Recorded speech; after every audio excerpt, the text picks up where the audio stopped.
ఈరోజు CRD authority 49వ authority meeting ఈరోజు ముఖ్యమంత్రి గారి యొక్క ఆధ్వర్యంలో జరిగింది. ఇందులో 2 విషయాలకు సంబంధించి ఈరోజు సబ్మిట్ చేయటం, దాని మీద యాక్చువల్గా డెసిషన్ తీసుకోవడం జరిగింది. వాటిలో మొదటిది ఏంటంటే, ఈరోజు ఏదైతే అమరావతి క్యాపిటల్ సిటీలో 1450 ఎకరాల్లో ఈరోజు ఐకానిక్ టవర్స్ కానీ, అసెంబ్లీ కానీ, హైకోర్టు కానీ, అదేవిధంగా ఎమ్మెల్యేలకి, ఎమ్మెల్సీలకి భవనాలు కావచ్చు, అధికారులకు భవనాలు కావచ్చు, బంగళాలు కావచ్చు కడుతున్నాము. ఆ ఏరియాలో ఇన్ఫ్రాస్ట్రక్చర్కి రోడ్డు, డ్రైన్స్, సివరేజ్ ప్లాంట్లు, సివరేజ్ ట్రీట్మెంటు, ఎలక్ట్రికల్, ఇవన్నీ ఇన్ఫ్రాస్ట్రక్చర్కి గాను ఈరోజు యాక్చువల్గా ఒక 1052 కోట్లతో టెండర్ పిలవటానికి యాక్చువల్గా యాక్సెప్ట్ చేశారు.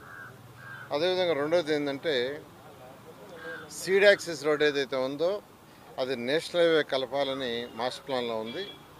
ఆ నేషనల్ హైవే కలిపేటప్పుడు అంతకుముందు డిజైన్ ఏంటంటే, నేషనల్ హైవేకి ముందు ఒక హాఫ్ కిలోమీటర్లో ఈ ఫ్లైఓవర్ అక్కడ దిగితే అక్కడి నుంచి మళ్ళీ ఫ్లైఓవర్ ఎక్కెత్తుగా ఉండింది.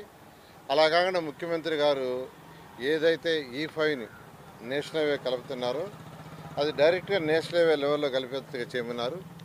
దానికి 682 కోట్లతో యాక్చువల్గా టెండర్కి యాక్చువల్గా అలౌ చేయడం జరిగింది. ఈ విధంగా ఈరోజు ఈ రెండింటి మీద ఈరోజు 49వ సిఆర్డే అథారిటీ మీటింగ్లో ముఖ్యమంత్రి గారు పర్మిషన్ ఇవ్వడం జరిగింది.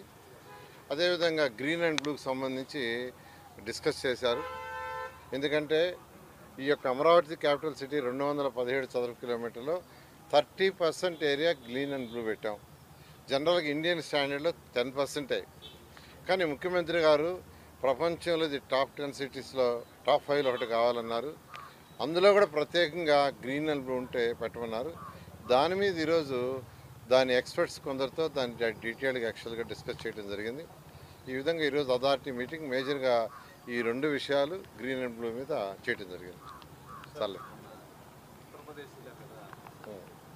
లక్నో యాక్చువల్గా అధికారులతో యాక్చువల్గా లక్నో విజిట్ చేయడం జరిగిందండి. ఎందుకంటే లక్నోలో శానిటేషను బాగా ఉంటుందని యాక్చువల్గా చెప్తే అక్కడికి పోవడం జరిగింది.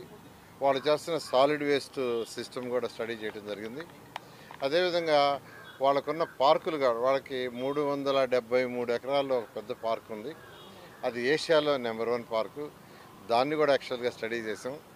అదేవిధంగా వాళ్ళ యొక్క రివర్ యొక్క బండ్ ఎలా కట్టారు, మనలాగానే యాక్చువల్గా వాళ్ళకి కూడా రివర్ ఉంది. రివర్ బండు, రివర్ ఫ్రంట్ ఏ విధంగా గ్రీనరీ డెవలప్ చేశారో ఇవన్నీ స్టడీ చేసాం. అధికారులందరూ చాలా చక్కగా చేశారు. మనం కూడా యాక్చువల్గా డిజైన్ చేసాం. వారి అనుభవాన్ని కూడా తీసుకొని అక్కడ బెస్ట్ ప్రాక్టీస్ మనం చేయటం. అదేవిధంగా సాలిడ్ వేస్ట్లో వేస్ట్ ఎనర్జీ ప్లాంట్స్ మనం పెట్టాం. అది వాళ్ళకంటే కాస్త బెటర్గా ఉంది. వాళ్ళు కూడా వచ్చి చూస్తూ ఉన్నారు. ఈ విధంగా అనేక రాష్ట్రాల్లో అనేక దేశాలు తిరగటం ఏంటంటే, వాళ్ళు చేసిన బెస్ట్ ప్రాక్టీస్ ఉంటే మనం అడాప్ట్ చేసుకోవటం.